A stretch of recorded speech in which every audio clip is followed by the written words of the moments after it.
ಕುಮಟಾ ಪಟ್ಟಣದ ಮಾಸ್ತಿಕಟ್ಟೆ ಸರ್ಕಲ್ ಬಳಿಯ bus ತಂಗುದಾಣವನ್ನು ಸ್ವಚ್ಛಗೊಳಿಸಿದ Deshpande skilling ವಿದ್ಯಾರ್ಥಿಗಳು ಬಣ್ಣ ಬಳಿಯುವ ಮೂಲಕ ಬಸ್ ತಂಗುದಾಣದ ಅಂದವನ್ನು ಹೆಚ್ಚಿಸಿದ್ದಾರೆ. ಹೌದು, ದೇಶಪಾಂಡೆ ಲೀಡ್ ಚಟುವಟಿಕೆಯ ವತಿಯಿಂದ ದೇಶಪಾಂಡೆಯ ಸ್ಕಿಲ್ಲಿಂಗ್ ವಿದ್ಯಾರ್ಥಿಗಳು ಕೈಗೊಳ್ಳುವ ಸಾಮಾಜಿಕ ಕಾರ್ಯಗಳು ಜನಮನ್ನಣೆಗೆ ಪಾತ್ರವಾಗಿದೆ. ಅವರ ಗಮನಕ್ಕೆ ಬರುವ ಕೆಲ ಸಾಮಾಜಿಕ ಜಾಗೃತಿ ಕಾರ್ಯಗಳ ಮೂಲಕ ಜನರಿಗೆ ಸ್ವಚ್ಛತೆ ಮತ್ತು ಸ್ವಚ್ಛ ಪರಿಸರದ ಕಲ್ಪನೆಯನ್ನ ಮೂಡಿಸಲು ಪ್ರಯತ್ನಿಸುತ್ತಾ ಬಂದಿದ್ದಾರೆ. ಅದರ ಭಾಗವಾಗಿ ಕುಮಟಾ ಪಟ್ಟಣದ ಮಾಸ್ತಿಕಟ್ಟೆ ಸರ್ಕಲ್ ಬಳಿಯ ಬಸ್ ತಂಗುದಾಣ ಅಸ್ವಚ್ಛತೆಯ ಆಗರವಾಗಿತ್ತು. ಇದನ್ನು ಗಮನಿಸಿದ ದೇಶಪಾಂಡೆ ಸ್ಕಿಲ್ಲಿಂಗ್ ವಿದ್ಯಾರ್ಥಿಗಳು ಶ್ರಮದಾನದ ಮೂಲಕ ಬಸ್ ತಂಗುದಾಣವನ್ನು ಸ್ವಚ್ಛಗೊಳಿಸಿದ್ದಾರೆ.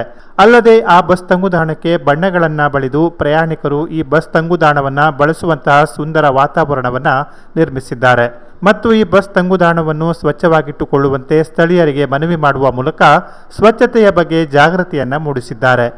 ಈ ಶ್ರಮದಾನದಲ್ಲಿ ದೇಶಪಾಂಡೆ ಸ್ಕಿಲ್ಲಿಂಗ್ ವಿದ್ಯಾರ್ಥಿಗಳಾದ ಸಿಂಧು, ಮಂಜುಶ್ರೀ, ದಿಯಾ, ವಿನುತಾ, ಕಾಂಚಿಕಾ, ಸಂಗೀತ ಮತ್ತು ಅಭಿಷೇಕ್ ಅವರು ಪಾಲ್ಗೊಂಡಿದ್ದರು.